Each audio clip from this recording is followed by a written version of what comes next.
What the fuck is going on? Hello everyone, welcome to a double feature of Movie Review 30. This one being on two horror films by Zach Creggar. His films being Barbarian and Weapons. And yeah, you're wondering why we have these plushies for. Because remember, because Pomni and King had to go through horror, and now we had to go through two horror films. Well, the first film we saw is Barbarian. It's about a woman named Tess, who's about to rent a house, but realizes a man is sharing the same house as her, and thinks that everything's all fine, but then all hell breaks loose. And okay, this is going to be spoilers, so we're going to be spoiling right now. The reason this hell breaks loose is because there is a monster in the basement. Made by a rapist who raped the victim's child, and then raped the other victim's child, so on and so forth until he made that abomination of mankind. And you want to, and Pomni says like, what the fuck was that? Pomni. And to let you know, guys, we actually liked it. It was a good movie. Oh, it's a good movie, but gross as shit. Yeah. So can we go over the stuff that we liked about it? I do like the build-up that they had. It leaves you guessing. Yeah, I mean, it's kind of like with the original Alien that builds up. Yeah. And also, the trailer for this film did not give away what was going to happen. And also, I do like the atmosphere that it has a very dark atmosphere, but it's not a gore fest, by the way. So don't expect like any slasher kill. Oh, yeah. No, not you, Pomni. But it does have good scares, especially the thing itself, the abomination that should never have been born. Yeah. But let's also talk about the asshole character, AJ, played by Justin Long. He acts like a good person, but he's in deep shit for some pretty serious allegations, which is what I'll leave at. Yeah, and yes, and also, what else? And also, I thought the acting was really good. Like, me too. And the one character I actually really liked was Tess, because she's just a normal woman who just wants to get the fuck out of that house that's being held prisoner by that thing. Pretty much. And also it has really eerie music to it. And what you thought of the music? I liked it. Yeah. I mean, it sounds very 80s, and yes, and also there is a flashback of what happened to this place and of that man. Yeah, it shows subtle ways on that's enough to leave the viewer to put two and two together. I gotta give her credit where credit is due. It doesn't treat its audience like idiots. Oh, it does not. And yeah, and so we have two protagonists being held prisoner by this thing, and let's talk about the creature itself. That looks human, but it's not a human. You first.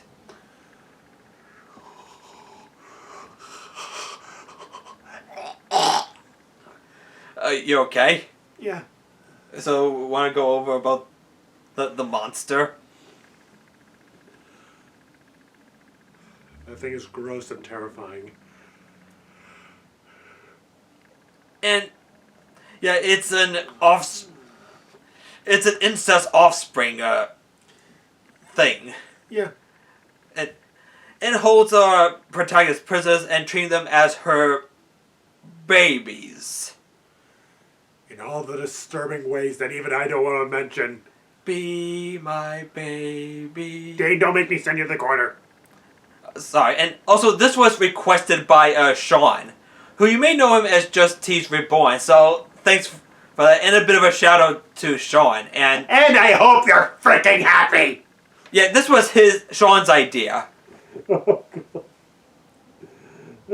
God, that's gonna be in my brain for a while. And what was it that Jack said to him when Jack looked at that King Arthur movie? Because he thought that Sean thought one scene in Barbarian that was actually funny as hell. But what would you say to Sean what Jack said? You're a fucking liar. But wasn't it funny? Ask me that again and look into my eyes. Don't tell that to me. Tell that to Sean if he's watching this by now. Am I laughing? Am I? What the fuck is going on? If you want to be grossed out, be sure to watch this movie and get a puke pail ready. Yeah, so, I mean, if you like horror mysteries, then this movie's for you. And oh, I mean, what?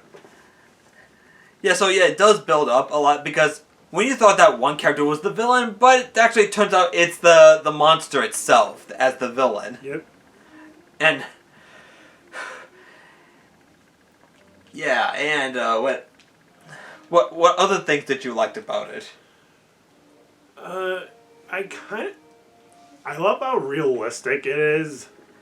So it's not like with other horror. So it's not like with the Friday the 13th movies or Nightmare, right? Yep. Because where Friday films are the more campy slasher flicks, this one is more like a realistic, atmospheric horror, but doesn't have. And also there are some Resident Evil elements to it, like a POV shot that was like, oh, that also reminds me of RE7. Yeah. And also Delano, the director Zach Creggar, is a huge Resident Evil fan, but we'll get into more details about it later after we see Weapons. Yeah. And also the moments where Brock was covering his ears like this. Because I hate jump scares. And what are you looking at? Nothing important. Yeah, and will you be my baby? Dean, go to the corner. No. No, I'm not joking. Go. Go to the corner. Oh, damn it.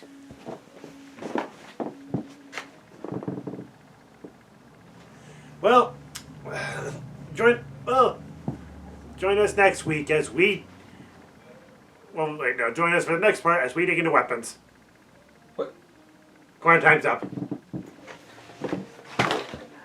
Oh yeah, I dropped something, and yeah, so should we give our final analysis before we leave? I'd give it an A. Same here. So yeah, like Barbarian was a fun, scary movie, despite having that gross out scene that scarred Brock for life. Yeah. And so yeah, we're gonna cut to intermission. So we'll be right back, guys. So stay tuned as where we look at weapons. So enjoy the little intermissioning. Hi, everybody. Bye.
Welcome back, everyone. And we just finished up weapons. And what are you doing? Hi, Pomni. Oh, hey, Kinga. Oh, okay. So yeah, we just watched Weapons, the second film Well, it's Zach Creggar's second direction of another film he just did it. Yeah, we just saw it, and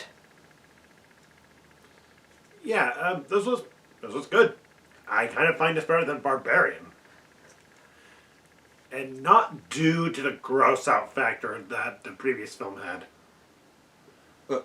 because it's like this one's laying off the. Yeah, but what makes this movie terrifying is that it's very unsettling and it feels so real. Yep. Despite some elements that we will spoil later down the line, so consider yourself warned. So, yeah. So like this will be a spoiler, but let's go. What's the premise? Like, the premise is that kids keep disappearing without a trace when they were, and the secrets are all running like this. And nobody knows why, and it's up to two people that we won't reveal much of, basically finding out what's happening and why is it happening. Yeah, with our two leads, Justine, the school teacher, and Archer, who is trying to find his missing kid, who is played by Josh Brolin. Yep. And we get a focus of other characters too. And also, this movie is somewhat an anthology film that focuses on one character, then the next character, the next character, and the next. Yeah. I mean, it's almost like a chapter of a book. Yep. And what other things that kind of creeped you out about this movie? Yeah, there is some gore, and that I don't mind. I'll take that over what we saw in Barbarian. And there's like a vomit sequence, almost like out of the Evil Dead movies. Yeah. And I was like, ooh. And some unsettling atmosphere to it where one of the characters had nightmares. Like Josh Brolin's character has a nightmare where he's trying to find his kid, and then he sees a giant large gun that shows the same time as the time his kid disappeared. Yeah. And also, this film's narrated by a kid, but who goes on about a story that happened like 2 years ago that no one will ever believe except the town. Yeah. And what else? Yeah, and also like this principal character named Marcus, who is, I think that's like the one actor from the Marvel movies. Yeah, that's him.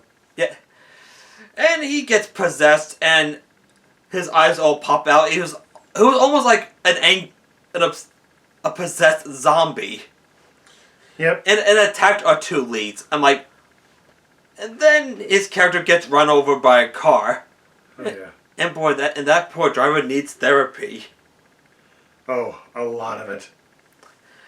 And we are introduced this drug addict who just sneaks into a kid's house, but notices that the house is full of Possessed puppets. yes, seeing the kids' parents, and he found the missing kids, and then they start chasing after him, and he just runs like hell and gets the police officer's attention named Paul. Yep. And they go in, but then they never come back. Yeah. And we shall reveal who's behind this. Go ahead. Someone by the name of Gladys. And oh my god, let's talk about Gladys herself. Oh, she's despicable. And hold the kid hostage named Alex. Like he forces him to do her bidding and possessing his parents and forcing them to do like this. Yeah. Yeah, stabbing themselves with forks. I'm like, and how did you feel when you first saw that?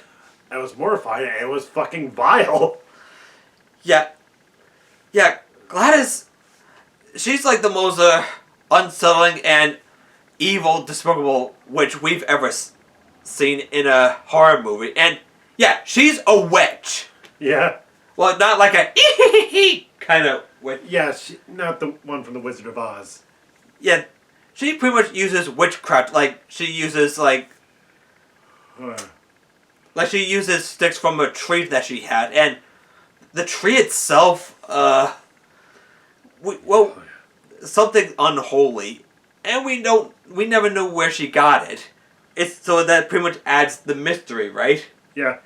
And she wears a wig, like a very fake-looking wig, but... Yeah. And also, early in the film, she's shown in the nightmare sequences with our main characters. Yeah. And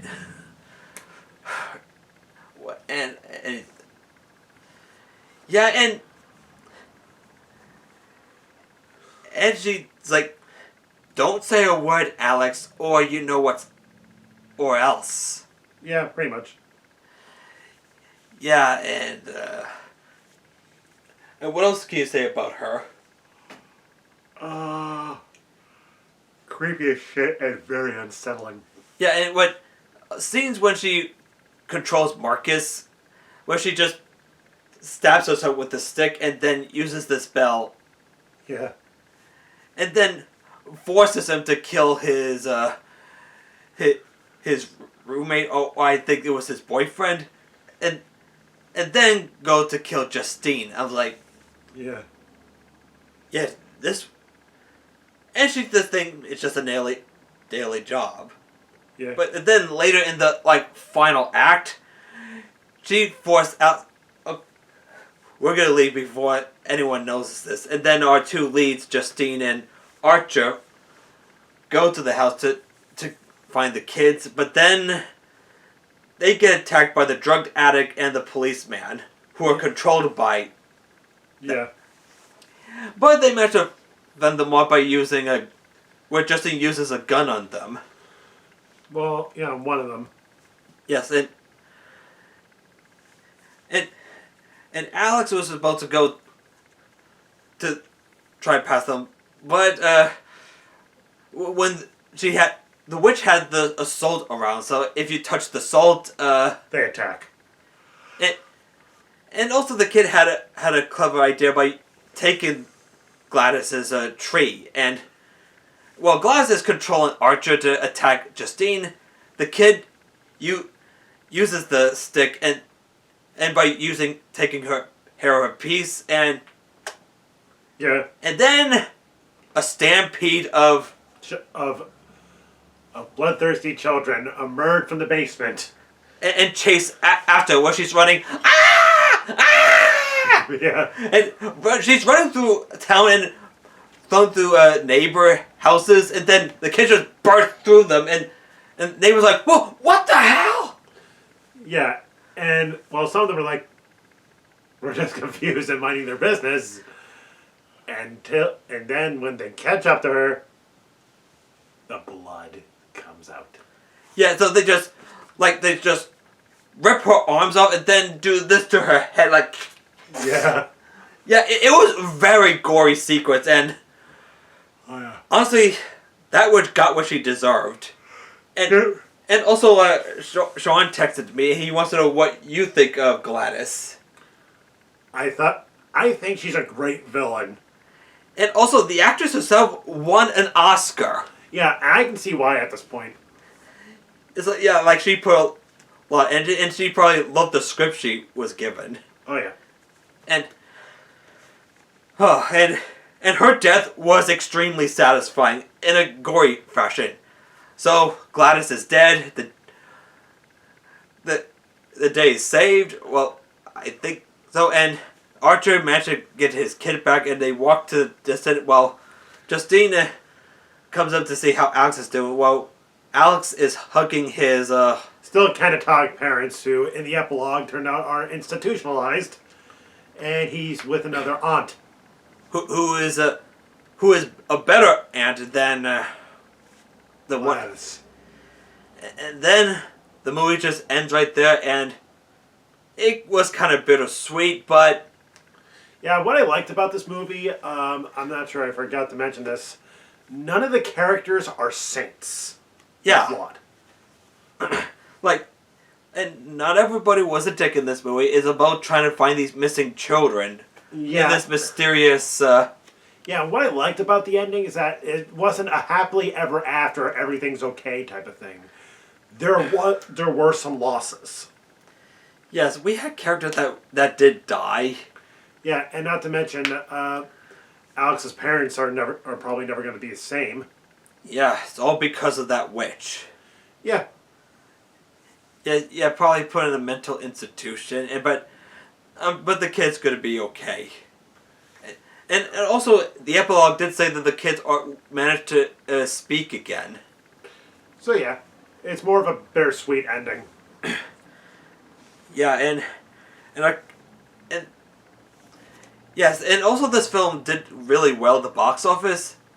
I heard that we are getting a prequel as to why Gladys became who she is, and might ever even explain how she got the tree. Yep. So there's that. So maybe we'll probably see a young version of Gladys. Most likely. But before we ever get that prequel, the director Zach Creggar Yeah. is working on a Resident Evil movie. Alright. And what do you think of him that he's doing a Resident Evil film that'll be coming out this year in September? I can't wait to see it. And hoping it'll be better than Yeah. Welcome to Raccoon City, made by a director who just Who made Primate? yeah. Yep. Oh, okay. Anyway, yeah. So yeah, I definitely recommend Weapons, and final analysis on this is definitely an A+. Oh yeah. What about you? A+ for me too. So and so Zach Cregger should be proud of what he. Yeah. I mean, he started out with a comedic stuff, but now look at him with these two. Oh yeah. So also a big shout out for Sean for these recommendations, aka Just Tease Reborn. Yep. And so what other horror films would you like for us to look at? Alright. Let us know in the comments section below. So with that, And also, so that's enough horror. Tomorrow we're gonna be seeing a family film that's less scary, but is based on a beloved video game franchise. So stay tuned as we see the Mario Galaxy movie for real this time. so that being said, this is Brock McGinnis And Dean. of Lightpost Films saying off, and have a good rest of your day. Take care, everyone. Bye. And what the fuck is going on? Hi, Pumpy. Hey. Take care. Bye.